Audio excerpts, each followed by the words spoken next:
Sure, they're bound to ask for it, but are they going to get it? Would be an important question to ask. I agree that it has certainly shaken things up, but that the history of media is full of moments like this where hierarchical structures are challenged. I agree to a degree. I think when thinking about that particular quote in relationship to McLuhan and when he wrote it and then where we are now, I would say what's complicated is that we're kind of in the midst of figuring that out. So when we think about what's going on with the internet, sure, McLuhan has a really kind of idealized sense of what the internet can do, but in practice, does it actually work like that? We're controlled really by a few corporations.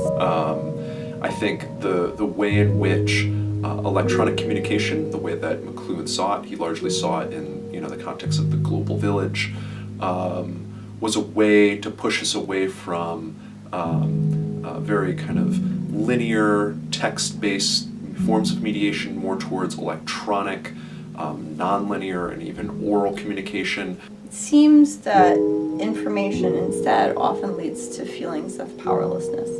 I know what's happening in the world, but I feel powerless to change it. So do I feel empowered by having this information? No, I feel despair. Overall, there's been an increase in quote-unquote empowerment, but it's, I think, very precarious. And in many ways, we've allowed other actors that don't necessarily truly believe in empowerment to have a major part in the conversation. I think the conversation is ongoing to figure out how do we reinforce this and support this so that kind of our ideals of empowerment and kind of a liberal democracy can continue to proliferate. One of the things that the internet can do, social media can do, is allow us to connect with other people.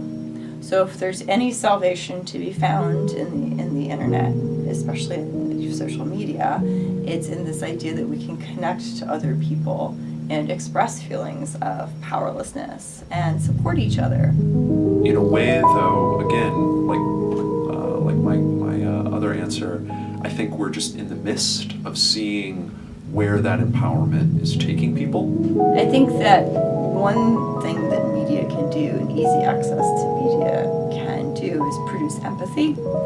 I mean, if you have access to stories, you have access to different perspectives. And I think I'm a big believer in the idea that you read as much stuff as you can, you watch as much stuff as you can, stuff that's different, stuff that's outside your comfort zone. And therefore you understand people in different walks of life. And it makes you a better human. So I think that easy access to media does produce more empathetic humans.